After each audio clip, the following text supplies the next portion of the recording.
dan juga setiap umat-Mu yang hadir pada pagi hari ini boleh merasakan kehadiran-Mu Tuhan, boleh merasakan keajaiban-Mu dalam kehidupan kami ya Bapa. Terima kasih Tuhan, kami serahkan waktu yang ada dalam tangan Tuhan, di dalam nama Tuhan Yesus Kristus. Haleluya. Amin. Silakan duduk Bapak Ibu Saudara.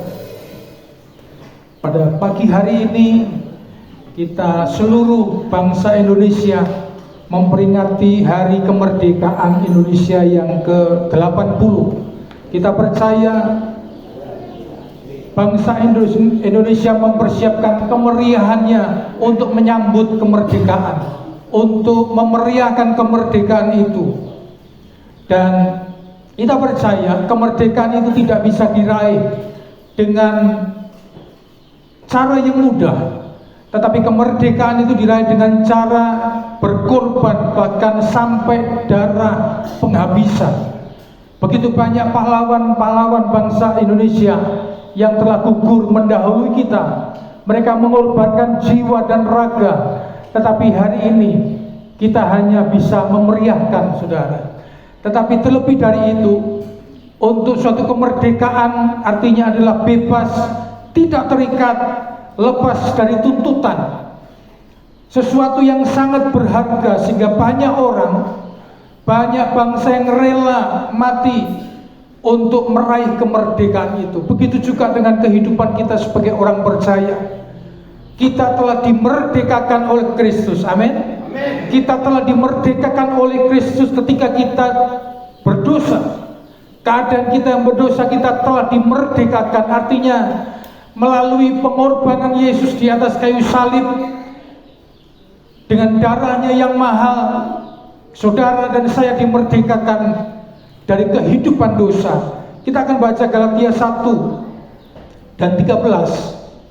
Galatia pasal 5 ayat 1 dan 13.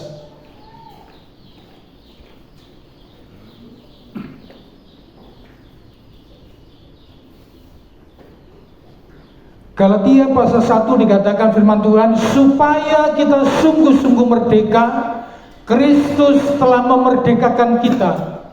Karena itu berdirilah teguh dan jangan mau lagi dikenakan kuk perhambaan. Yang ke-13, saudara-saudara, memang kamu telah dipanggil untuk merdeka, tetapi janganlah kamu mempergunakan kemerdekaan itu sebagai kesempatan untuk kehidupan dalam dosa, melainkan layanilah seorang akan yang lain oleh kasih. Puji Tuhan, kita sudah baca kebenaran firman Tuhan. Galatia 5:1 dikatakan supaya kita sungguh-sungguh merdeka, Kristus telah memerdekakan kita. Kalau bangsa Indonesia merdeka oleh karena jasa para pahlawan yang mendahului kita, tetapi kita dimerdekakan, kita hidup merdeka bukan karena usaha kita. Amin. Karena kita adalah orang yang berdosa, yang tidak berdaya untuk menaklukkan dosa itu. Tetapi syukur kepada Allah, oleh karena rahmat kasih karunia Tuhan, kita sungguh-sungguh merdeka karena Kristus telah memerdekakan kita. Dan seringkali banyak orang Kristen yang secara sadar atau tidak sadar ketika sudah dimerdekakan di dalam Kristus merasa hidupnya kok seperti ini aja, hidupnya biasa-biasa saja, hidupnya mengeluh dengan keadaan, hidupnya mengeluh dengan situasi dan kondisi yang dihadapinya. Tetapi pada pagi hari kita mau belajar bagaimana respon kita ketika kita sudah dimerdekakan oleh Kristus. Dikatakan ayat yang pertama, Galatia 5:1 dikatakan, karena itu berdirilah teguh. Cara hidup orang yang dimerdekakan oleh Kristus yang pertama, berdirilah teguh. Artinya tidak goyah dengan apapun. Meskipun kita menghadapi apapun dalam kehidupan ini, kita adalah orang-orang merdeka. Amin. Kita adalah orang-orang yang telah dimerdekakan oleh Kristus, bukan karena usaha kita, bukan karena kemampuan kita, tetapi semuanya karena anugerah yang Tuhan berikan. Oleh sebab itu yang pertama, saudara, berdirilah teguh. Artinya hidup dipimpin oleh Roh Kudus. Seberapa banyak Kita dengan kekuatan kita sendiri, kita melangkah, kita menyelesaikan setiap pergumulan masalah kita sendiri dengan kekuatan kita tanpa meminta pimpinan Roh Kudus. Galatia 5 ayat 24 sampai yang ke-25. Galatia pasal 5 ayat 24 sampai ke-25 dikatakan, barang siapa menjadi milik Kristus, ia telah menyalibkan daging dengan segala hawa nafsu dan keinginannya. Jikalau kita hidup oleh Roh, baiklah hidup kita juga dipimpin oleh Roh. Jadi cara hidup orang yang telah dimerdekakan oleh Kristus yang pertama, hidup dipimpin oleh Roh. Bukan hidup semaunya kita, bukan hidup karena kemampuan kita, tetapi kita sebagai orang yang percaya sudah dimerdekakan hidup oleh Roh. Bagaimana hidup oleh Roh? Hidup taat kepada Tuhan, hidup taat sesuai dengan firman Tuhan. Kalau bukan firman Tuhan, kita tidak akan melakukan apa-apa, saudara. Kenapa? Di luar Tuhan kita tidak bisa berbuat apa-apa. Di luar Tuhan kita tidak mampu melakukan segala sesuatu. Kalau bukan karena Tuhan, pada pagi hari ini saudara tidak akan ada di tempat ini untuk merayakan kemerdekaan Republik Indonesia ke-80. Kita percaya semuanya karena kita dipimpin oleh Roh. Bagaimana cara hidup orang yang dimerdekakan yang Tuhan? Yang kedua, hidup dalam pertobatan, artinya hidup dalam ketaatan semakin serupa dengan Kristus. Sebagai orang yang percaya, hidup dalam pertobatan itu tidak mudah, tetapi kita harus berusaha hidup dalam pertobatan kita. Banyak seringkali bahkan hamba-hamba Tuhan yang jatuh ketika mereka melayani Tuhan. Banyak anak-anak Tuhan yang meninggalkan Tuhan hari-hari ini. Karena apa? Karena kesulitan hidup, karena masalah hidup, karena sakit penyakit tidak sembuh-sembuh. Tetapi kita bersyukur kepada Tuhan kalau kita ada di tempat ini sebagaimana kita ada. Kita hidup dalam pertobatan seperti Raja Daud. Siapa Raja Daud? Raja yang diurapi Tuhan begitu luar biasa. Sehebat-hebatnya seorang Raja Daud, toh akhirnya dia bisa jatuh dalam perzinahan. Sehebat-hebatnya Raja Daud, dikatakan firman Tuhan, orang yang dipilih oleh Tuhan, orang yang sangat tekun kepada Tuhan, pada suatu saat akhirnya pun Raja Daud bisa jatuh. Apalagi kita sebagai manusia biasa, saudara. Tetapi melalui kebenaran firman Tuhan, biarlah pada pagi hari kita hidup dalam pertobatan.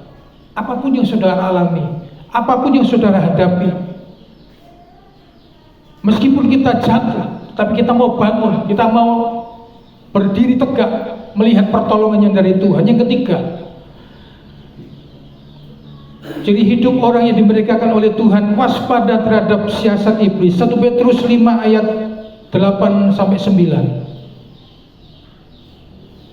1 Petrus 5 ayat 8 sampai 9. Sadarlah dan berjaga-jagalah, lawanmu si iblis berjalan keliling sama seperti singa yang mengaum-ngaum dan mencari orang yang dapat ditelannya.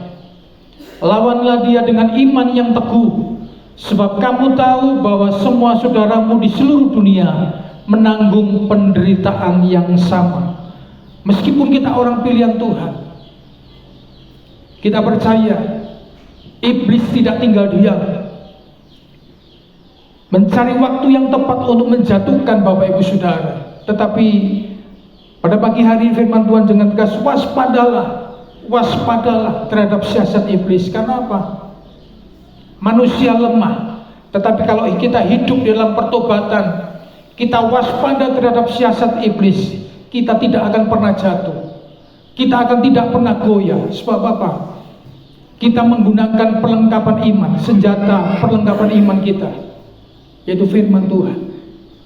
Baiklah dalam hidup ini, bukan dengan hebat kuat kita, tetapi semuanya karena pertolongan yang Tuhan berikan dalam hidup kita. Ciri orang yang dimerdekakan oleh Tuhan yang keempat adalah melayani Tuhan. Kalau engkau sudah dimerdekakan Tuhan, Kalau engkau sudah diberikan kemerdekaan yang luar biasa oleh Tuhan, mari kita melayani dengan apa? Dengan apa yang kita bisa, dengan apa yang karunia yang Tuhan berikan dalam hidup kita, sehingga orang lain dapat kita layani. Meskipun dengan kekurangan kita, meskipun dengan apa yang kita bisa, Tuhan dipermuliakan. Amin. Oleh sebab itu pada pagi hari ini kita mau belajar kehidupan seorang Raja Daud, kehidupan seorang Rasul Paulus, di mana ketika belum dimerdekakan oleh Kristus, dia adalah pembunuh jemaat Tuhan, pembunuh anak-anak Tuhan. Tetapi ketika dia dimerdekakan oleh Kristus, dia berjumpa dengan Tuhan, hidupnya berubah. Bahkan sampai hari ini, kitab-kitab ya, suratan-suratan yang dikirim oleh Rasul Paulus, bahkan sampai kita baca pada pagi hari ini, dipakai Tuhan begitu luar biasa untuk memenangkan banyak jiwa. Bahkan dikatakan, Rasul Paulus katakan bahwa hidupku bukannya aku lagi, tetapi Kristus yang hidup di dalam aku. Hidupku bukan aku lagi, tetapi Kristus yang hidup di dalam. Artinya apa, saudara? Bahwa hidup kita yang kita hidupi ketika kita sudah percaya dan dimerdekakan oleh Kristus, hidup oleh karena percaya kepada Tuhan Yesus. Sehingga ketika menghadapi pergumulan apapun, masalah apapun, kita hanya mengangkat tangan bersyukur kepada Tuhan. Dengan apa yang kita bisa, kita boleh melayani Tuhan. Dengan apa yang kita bisa, kita boleh mempermuliakan nama Tuhan. Efesus pasal 4 ayat 17 dikatakan,